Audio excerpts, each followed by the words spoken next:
Kalau ada yang datang ke saya dan bilang, cerita, curhat, mengeluh bahwa bisnisnya nggak maju-maju, yang ada dalam pikiran saya cuma satu, mungkin nih orang nggak fokus sama bisnisnya. Nggak fokus tuh maksudnya gini, dia oke, bisnisnya cuma satu mungkin, tapi mungkin pikirannya kemana-mana. Jadi bukannya fokus ngegedein bisnisnya, dia malah mikir nanti weekend mau jalan-jalan kemana, nanti mau hangout ngapain, nanti mau jajannya apa, oh segala macam. Jadi nggak fokus di bisnisnya. Jadi mohon maaf ya, kalau misalnya kamu ngerasa punya bisnis nggak maju, lalu kemudian kamu curhat ke saya pasti ngejudge-nya itu dulu deh. Oh, saya akan hakimi dulu dalam pikiran saya, oh ini orang nggak fokus sama bisnisnya nih. Karena gini, kalau kita beneran fokus dan komit sama bisnis kita, jadi jalan kok, maju kok. Sekarang, seberapa lama, seberapa banyak waktu yang kita alokasikan untuk mikirin bisnis yang kita tekunin. Yang lebih parah adalah, saya pernah ketemu temen dengan bangganya cerita, wah gue punya 12 bisnis. Yang mana dia semua di rootnya, oh saya tahu nih pasti bisnisnya nggak jalan. Pasti nggak jalan. Pasti semuanya nggak jalan. Jadi jangan datang ke saya dan bilang, wah gue punya banyak bisnis. Nggak. Pasti nggak jalan. Apalagi kalau semua kamu yang jalanin gitu. Ya kalau misalnya saya punya banyak bisnis, saya pribadi punya banyak. Saya punya Bank BCA, itu punya saya tuh. Saya punya sahamnya. Bank BRI punya saya tuh. Saya punya sahamnya. Bali United, saya punya tim bola. Meskipun cuma punya satu lot doang, cuma punya 100 lembar saham doang. Saya punya tuh. Nah, tapi kan bukan saya yang manage, bukan saya manajemennya, saya bukan operator bisnisnya. Bisnis yang saya tekunin, yang saya fokusin cuma satu. Yang bener-bener pagi, siang, sore, malam saya pikirin. Saya lagi jogging, saya pikirin harus ngapain lagi nih bisnis supaya makin grow.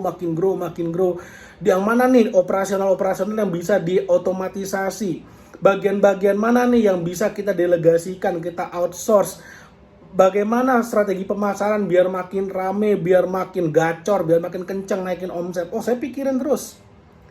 Makanya bisnisnya maju. Makanya bisnisnya grow, bertumbuh terus.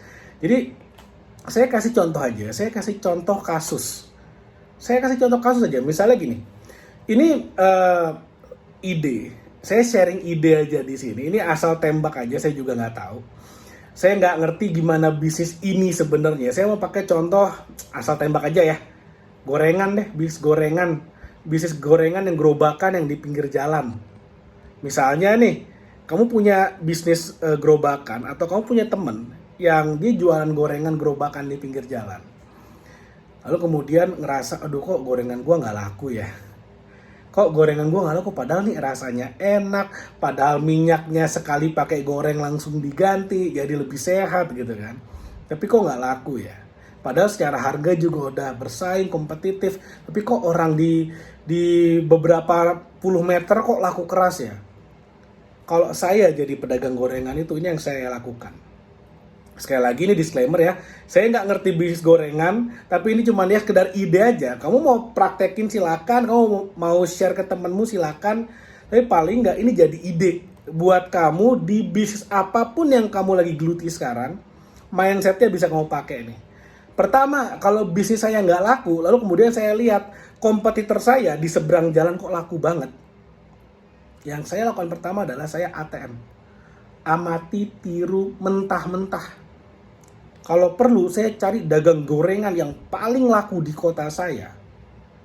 Saya pelajari gimana caranya. Tekniknya apa? Sekali lagi, ATM. Amati, tiru, mentah-mentah.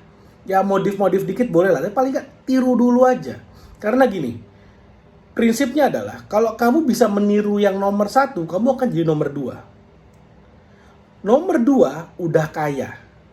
Kaya raya pasti. Kamu nomor 2 di kotamu, kamu pasti kaya. Pasti gede bisnisnya. Nanti tinggal gini, dari nomor 2 mau naik ke nomor 1 baru dimodifikasi. Jadi kamu cari nomor 1, 2, 3, yang paling bagus-bagus kamu tiru, yang kurang-kurang kamu perbaiki, kamu bisa jadi nomor 1. Tapi paling enggak, kalau mau jalan pintasnya, cari yang paling bagus kamu tiru, ATM, amati, tiru mentah-mentah. Selama yang kamu lakukan tidak melanggar hak cipta, selama yang kamu lakukan tidak melanggar hak atas kekayaan intelektual, it's okay, nggak ada masalah. Selama tidak melanggar paten, itu nggak ada masalah. Tidak ada yang salah dan benar, yang ada hanyalah yang legal dan ilegal, oke? Selama tidak melanggar hukum, it's okay. Tiru. Setelah kamu tiru, lalu kemudian kamu bisa mulai memodifikasi supaya kamu jadi nomor 1. Atau misalnya kamu ngeliat, wah ini yang nomor 1 nggak bisa ditiru nih, mereka mereka menggunakan beberapa hal yang menurut kamu nggak mau lakukan karena mungkin berlawanan dengan moralmu misalnya. It's okay, nggak apa-apa. Kalau saya punya dagang gorengan gerobakan, saya akan boleh berpikir gimana cara datengin crowd ke tempat saya, datengin keramaian, datengin traffic ke tempat saya. Misalnya, saya akan bekerja sama dengan teman-teman saya atau dengan salah satu teman saya yang good looking. Kalau cowok yang ganteng, body atletis, kalau yang cewek yang cantik, buat jagain gerobak saya. Biar rame dulu. Nanti kemudian kalau misalnya, oke, saya punya teman cantik dan dia mau diajak kerjasama bagi hasil. Dia jagain gerobak saya. Ya saya temenin, saya jagain dong pastinya. Dia yang jaga gerobak saya. Manfaatkan yang namanya apa? Live streaming. TikTok. Live stream tuh teman saya yang ganteng atau yang cantik itu. Live stream selama dia jaga gerobaknya, bikin gorengannya di live stream aja tuh. Wah, yang nonton banyak tuh. Syukur-syukur ada yang nyawer gitu kan, ada yang ngasih gift gitu kan. Itu jadi income stream tambahan. Jadi sumber income tambahan dari jualan gerobak. Ada gift-giftnya gitu kan kalau dari live sosmed gitu kan. Lalu kemudian orang mulai datang, oh ini di mana nih jualannya? Di mana nih jualannya? Oh misalnya jualannya Tanah Abang gitu kan. Oh ini di Tanah Abang nih, Jakarta Pusat nih. Datang sini, ayo saya kasih deh buat abang, buat kakak, buat apa kayak, buat orang baik yang udah nge-gift, kasih diskon atau apa. Wah, jadi rame tuh. Kalau udah rame, nah itu enak. Traffic udah mulai berdatangan. Cara-cara kayak gini yang sebenarnya harus dilakukan. Kalau saya. Nanti akan ada satu titik di mana ketika saya udah rame, saya udah jualannya kenceng, kompetitor mulai copy paste, mulai ATM, mulai amati, tiru, mentah-mentah apa yang saya lakuin. Kalaupun teman saya dibajak nih, teman saya yang tadinya cantik, yang tadinya jagain gerobak saya dibajak nih sama kompetitor nih. Nah, saya harus mulai inovasi lagi. Apa nih ide berikutnya? Nah, tapi paling enggak dengan tips 1-2 tips ini aja, kamu udah punya ide nih.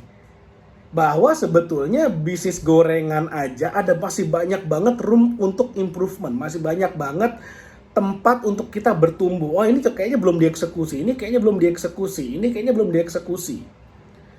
Misalnya gimana kalau gini, misalnya saya punya dagang gorengan gerobakan yang sistemnya bayarnya satu bisa pakai QRIS ya mungkin udah banyak, dan kemudian saya bisa pakai nomor panggil. Nomor panggil maksudnya apa? Misalnya ada yang mesen lewat WA. Lalu kemudian ketika barangnya udah siap, saya info, nih barang udah siap, bisa diambil kapan aja. Oh, itu asik banget. Jadi misalnya para supir ojol yang keliling, mereka pengen jajan, mereka nggak usah ngantre lagi. Mereka udah bisa order duluan, kita siapin, seret. Begitu mereka datang, mereka tinggal ambil.